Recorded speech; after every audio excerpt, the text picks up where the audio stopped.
It's time for EdTech Mondays, brought to you by MasterCard Foundation and CC Hub. Nigeria has one of the largest youth populations in the world, with more than 70% of the population under the age of 30. Every year, Nigeria graduates at least 600,000 university students who join millions of others in the labor market. And despite holding degrees and certificates, many struggle to find meaningful work. Hello and welcome to another episode of EdTech Mondays Nigeria. This is where we facilitate critical conversations on the role of technology in teaching and learning, bringing together policymakers, innovators, educators, employers, and young people to explore practical solutions shaping the future of education and work. This month, we're exploring the theme Job Ready by Design, the role of EdTech in skills development. My name is Damilola Busari, and I'm glad to be your moderator. Unemployment data in Nigeria shows that 15 million jobs are required annually. However, youth unemployment and underemployment remain significantly high, while employers consistently report difficulty finding candidates with the practical, digital, and workplace skills required for today's jobs.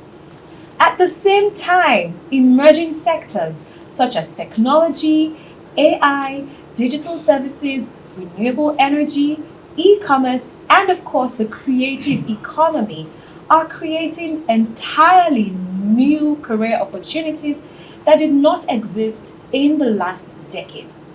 This raises a very important question. What does it actually mean to be job ready in today's economy? Is it a degree? Is it a technical skill, a portfolio, work experience, or something more? That's the conversation that we begin today and over the next 4 episodes of EdTech Mondays. Thanks for joining us. To take on this conversation with me is a lineup of amazing panelists and of course a live audience of young people to share perspective and practical insights on the theme Job Ready by Design, the role of EdTech in skills development. In no particular order, my first guest is the Senior Program Manager at Senator Abiru Innovation Lab, SAIL, a flagship initiative focused on equipping young people with future-ready digital, entrepreneurial, and employability skills. Please welcome Blessing Adeolu Adediro. Thanks for joining us. Thank you for having me. My next guest currently leads the Gateway Program at CC Hub, a 5-year initiative aimed at equipping 400,000 young people with future-ready skills and pathways to opportunities in the global digital economy. Please make welcome Timothy Aluko. Thank you for having me. Thanks for being here. I also have the co-founder of Crypta, a talent development and workforce solutions platform that helps organizations identify, assess, and connect with skilled talent. He works at the intersection of skills development, employability, and talent matching, helping young professionals access opportunities while enabling employers to build a skilled and competitive workforce. Welcome with me, Dr. Emmanuel Tafa. Our final guest is an education content creator, data annotation specialist, and digital skills advocate. She's passionate about helping young Nigerians access education and career opportunities through technology. Please welcome with me Azeezat Adetola. And of course, I have young Nigerians here in the room with me. Our live audience is made up of the alumnus of the SAIL program. Welcome and thanks for joining us. Okay, let's get right into the conversation. To set the stage, we start by examining the disconnect between educational and academic qualifications and employable skills. employable skills versus what the educational qualifications are, redefining job readiness, skills mismatch in Nigeria, youth expectations versus labor market realities. Let's start with you, Blessing Adeolu Adediro. How is the SAIL program different from the typical digital skill acquisition program that we have on the scene today? Thank you very much. I think one thing that stands out what we do at SAIL is the fact that SAIL was bettered from research. The whole idea was, off the back of an human-centered design research that helped to really identify the core of the problem. And the research stood out because it was not just about the young people, it was about the community and, very importantly, also the employers, which, was very key, as that intersection formed what the entire design of SAIL Innovation Lab programs have been. And I think that's what stands us out, the fact that research bettered what we do. And so we don't just train in tech skills, we upskill you with a 360-degree focus. For us, it's not just about a tech skill, it's about an entire suite of employability training that helps you to be able to acquire not just a tech skill, but employability skills such as communication, presentation, teamwork, collaboration. And the intersection of all of this makes the graduates from SAIL Innovation Lab stand out in the workplace, in the job market, and the evidence is all over from the employers of the talents whom we have trained at SAIL. That's what stands us out. That's amazing. Thanks for sharing that. Let's come to you, Timothy. The Gateway program is in place and it's a 5-year initiative. What makes it stand out from the typical digital skills empowerment program? Yeah, so there are a number of things that stands out, right? The first thing is the fact that the Gateway program bridges theoretical knowledge and practical skills. And the practical skills we focus on in the Gateway program are skills that are very relevant, in the workplace, very relevant on gig platforms or in the gig economy, so to say. Of course, the focus for Gateway program is gig work, right? And we also do not want people to begin to see gig work as a side hustle. Gig work can be your full-time work, right? And so that's the mindset we're trying to create in a lot of young people in Nigeria, because there's a lot of opportunity in the gig ecosystem globally. And we're saying, why don't we equip our young people, not just with digital skills, but with the skills to be able to navigate gig platforms and access opportunities on these platforms? Beyond, the trainings, right? There are several other things that stand us out. We are also also enabling the entire ecosystem in such a way that we're taking away that precarity from gig work. You're doing gig work, you also have access to your pensions, for instance. You have access to health insurance. You have access to every other thing that people who do 9 to 5 also have access to, right? Beyond that as well, if you're talking about the core of our trainings, we're ensuring that our trainings align with the needs of employers, particularly in the gig ecosystem. And aside that, we have a very strong focus on, AI skills, because again, It's here. yeah, everywhere, exactly. What we've seen lately is the fact that employers are no longer looking for, maybe graphic designers, for example, who are maybe taking 2 weeks to do what you can do in 1 day using AI, right? So for us, we have that very strong focus on AI and helping participants build their portfolios in such a way that gig readiness is the goal for us ultimately, and connecting our participants to gig platforms eventually for them to be able to access gig work. Thanks for sharing. I love particularly what you said about how the benefits that a typical 9 to 5 worker would enjoy, you're ensuring that people that are in the Gateway program enjoy them. And also the mindset shift that this can be your own 9 to 5. This can be much more than a side hustle. Yeah. Thanks for sharing, Timothy. Now I'm going to come back to you, Blessing. There's a disconnect between what young people are learning and what employers actually need. You spoke earlier on about the research, so I want you to double down on that. How did that research inform the skills that SAIL then chose to ensure that participants take place? All right. So at SAIL, we have sort of like an employer network, but beyond that, there's always a needs assessment, an employer needs assessment to know what's the current outlook of the industry in terms of the tech skills that are in demand, and then that informs the skills that we are training. So for example, I'll give you an example. When we started out in SAIL, we did not have a data science program. Right. But when we saw what, the data, the statistics, the industry was saying, we knew that with data being the new oil, it was important that we, started out a data science program. And, we have here graduates from our data science program, such as Azeezat, who is seated on set right here with us. And another one was also the game development program.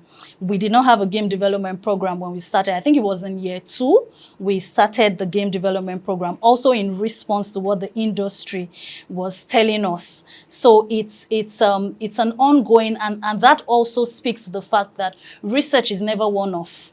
You can have research at the start of a work, but it has to be a continuous part of the work. It's a continuous learning process and should continuously inform, the changes. And that speaks also to agility, adaptability, being able to adapt to what the market is saying, and, ensuring that the skills that we are bringing on are skills that are actually in demand and would lead to job placements. We don't want to just train you and, you're back to square one. We want to train you and actually ensure that for us, the outcome is economic prosperity. And so that makes us have to be on our toes, ensuring there's that connect between what the industry is demanding and what we're training at SAIL. Awesome. So the curriculum is evolving as the times evolve. Absolutely. Thank you very much for sharing that with us. Timothy, at Gateway, we know that you aim to prepare 400,000, and that's huge, young Nigerians for work opportunities. What does your data tell you about the biggest employability gaps among young people today? And how is the Gateway program solving that? So there are significant gaps, right? And I think the major contributor to the gap itself is the fact that, our university curricula, right, are outdated. And so you find university graduates coming out with very little or no practical skills at all, right? And for us, I think that's one of the major sources of the gaps we have. We're turning out a lot of graduates, but again, how many of them are actually employable? How many of them can translate their degrees into practical skills? Aside that, there are several trainings out there, right? But these trainings are not keeping up to date with trends and the contemporary needs of employers currently. So that's another significant gap. And I think what we're seeing so far is the fact that beyond these gaps, the opportunities are actually there. Now, we know that in Nigeria, we're talking about the lack of jobs or insufficient jobs and things like that. But when you look at the data globally, you realize that, the opportunities are expanding every day. And so the question is, how do we now begin to prepare people, right, to access the opportunities globally and not just continuously look inwards, right? And so what we need to do to bridge that gap is to ensure that beyond your degrees, beyond what you've learned in classrooms, you are able to enhance your skills in such a way that you're able to do what really creates the jobs for you. You understand the skills that, really gives you a platform to compete for those opportunities that exist globally. Thanks a lot for sharing that. Azeezat, you've gone through the SAIL program. Looking back, are there any skills that you wish you had learned earlier on? All right, thank you so much for that question. First off, as one of the beneficiaries of the maiden edition of the Data Science for Society program, it was such a great exposure for me. So before the program, I used to think that, if you work very hard enough, you are going to automatically get noticed. But I soon realized that I was wrong.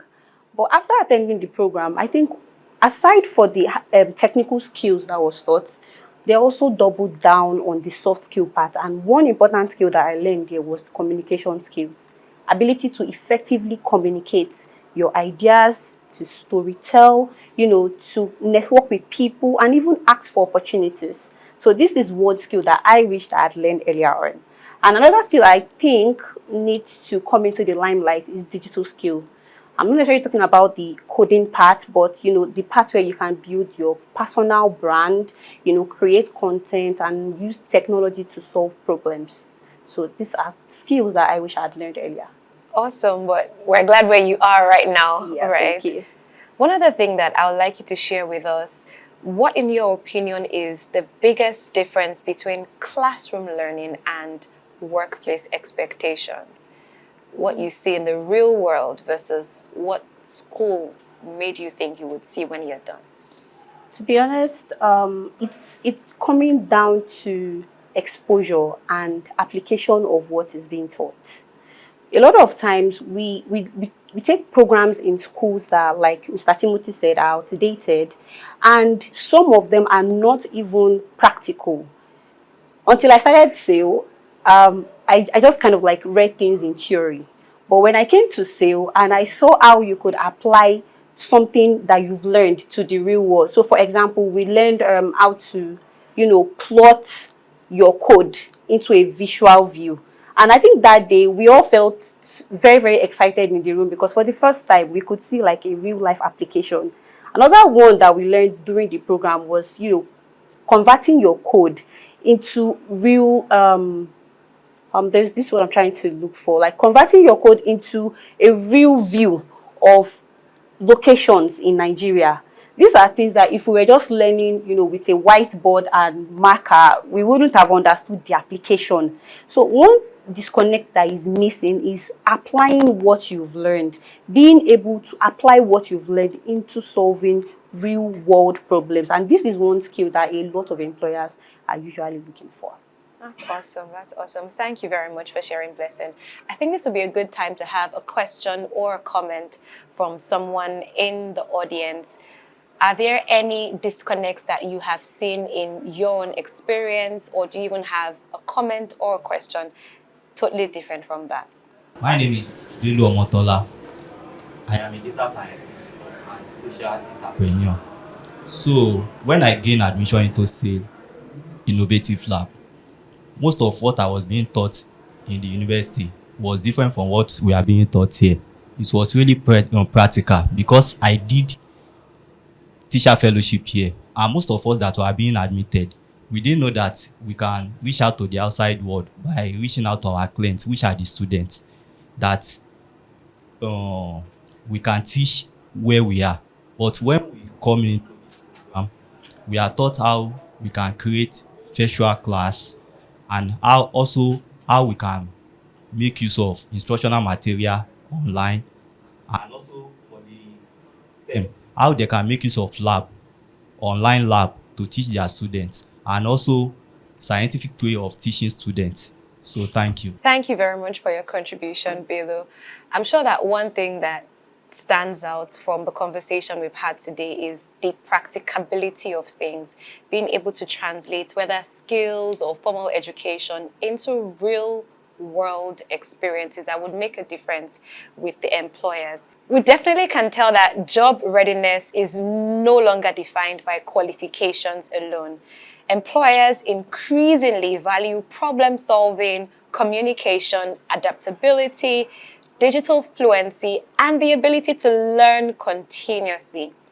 As technology continues to reshape industries, preparing young people for work requires more than education. It requires intentional pathways that connects learning to real-world opportunities. Next week, we move beyond skills and ask one more important question.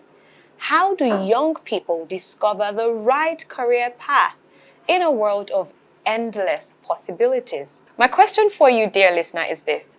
What is one skill that you believe every young Nigerian should develop today, regardless of their career path? Share your thoughts with us on social media or via SMS, WhatsApp us on 0703 165 0809. Or you can place a call to share your responses on 0706 402 0742. Remember, You can continue this conversation on our WhatsApp and Telegram channels, EdTech Mondays Nigeria. And don't forget, past episodes are available on Spotify, EdTech Mondays Nigeria, and on YouTube, CC Hub Africa. Your feedback will shape the conversations that we host and, of course, policy dialogues that we advocate for. Until the next episode, I am Damilola Busari. Bye for now. Tech Mondays, brought to you by MasterCard Foundation and CC Hub.